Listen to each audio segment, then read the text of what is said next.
Has always thrived in a world where spectacle outruns substance, where saying something loudly is more important than proving it true.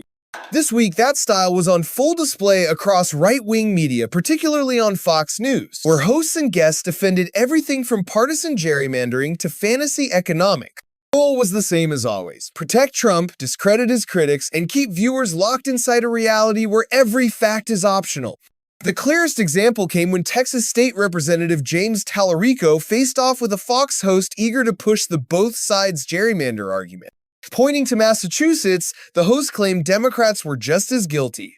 Tallarico calmly dismantled the point. The governor who signed the Massachusetts map was a Republican, and when Democrats in Congress voted to ban gerrymandering nationwide, 0 Republicans joined them. He asked the obvious question: if Republican policies are so popular, why not run on them instead of redrawing maps mid-decade? The host dodged, retreating to vague talk about the privilege of the majority. That exchange mattered because it cut through one of the GOP's most effective shields, pretending systemic abuses are simply politics as usual. In reality, mid-decade gerrymandering at the request of a president is something Democrats haven't done. It's a power grab, not a policy debate. From there, Fox pivoted to Trump's supposed economic triumphs. Former Treasury official Scott Bessent told Larry Kudlow that foreign investments under Trump totaled over $10 trillion, even claiming $17 trillion from the Middle East.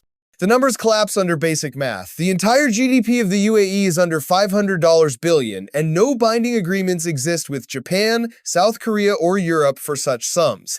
These deals live mostly in Trump's social media posts.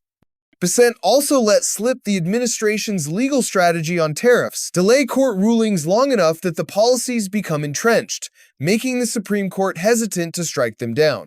It's an admission that chaos is a political tool: distort the economy, then use the disruption as leverage to keep unlawful measures in place. Next came the familiar Fox crime cycle. DC, viewers were told, is a dangerous, lawless city. Senator John Kennedy painted images of perilous streets, ignoring the fact that Louisiana's violent crime rate far exceeds Washington's. It's selective outrage, designed to make blue cities look uniquely unsafe while red state crime is quietly ignored. That narrative bent even further when Rachel Campos Duffy rewrote the 6th of January history, claiming the National Guard was deployed to stop protesters. In truth, Trump resisted calls to activate the Guard during the attack. She also claimed California's governor used the Guard to enforce COVID restrictions, another falsehood. In reality, they were deployed to deliver food and aid during pandemic shortages, a far cry from intimidating churchgoers. Governor Ron DeSantis joined in, accusing Barack Obama and Eric Holder of brutally gerrymandering after the last census, while dismissing California's Independent Redistricting Commission as a ruse. He left out the part where he vetoed his own legislature's map to push through one benefiting Republicans. This wasn't about fairness, it was about control. Once the heavy political beats ran thin, Fox shifted to cultural distractions. Actress Sydney Sweeney became a stand-in for the anti-woke fight, with hosts suggesting she could fix Bud Light's marketing by appearing in beer ads. Another segment celebrated sorority girls freed from diversity rules, complete with lingering footage that felt less like news and more like an excuse for middle-aged men to ogle college students.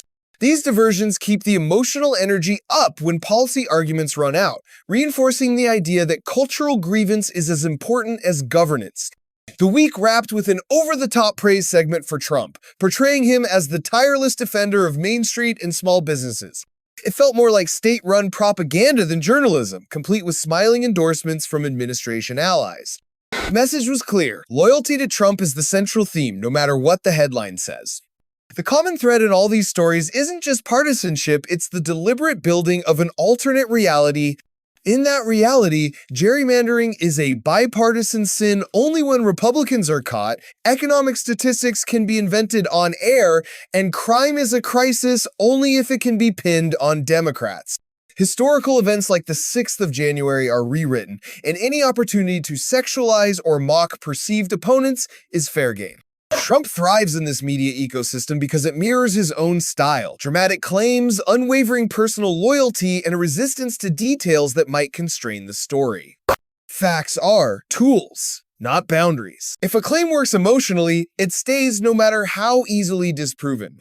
This isn't just about bias, it's about eroding the shared factual ground democracy depends on. Gerrymandering is more than a squabble over maps, it's a fight over whether voters choose leaders or leaders choose voters.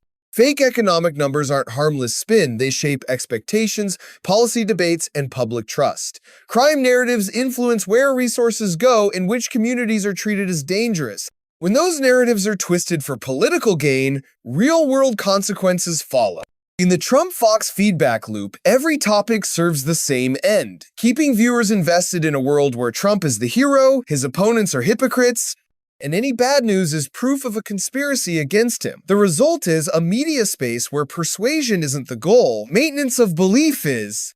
As the 2024 election approaches, expect these patterns to intensify. The fight won't just be over votes, it will be over reality itself.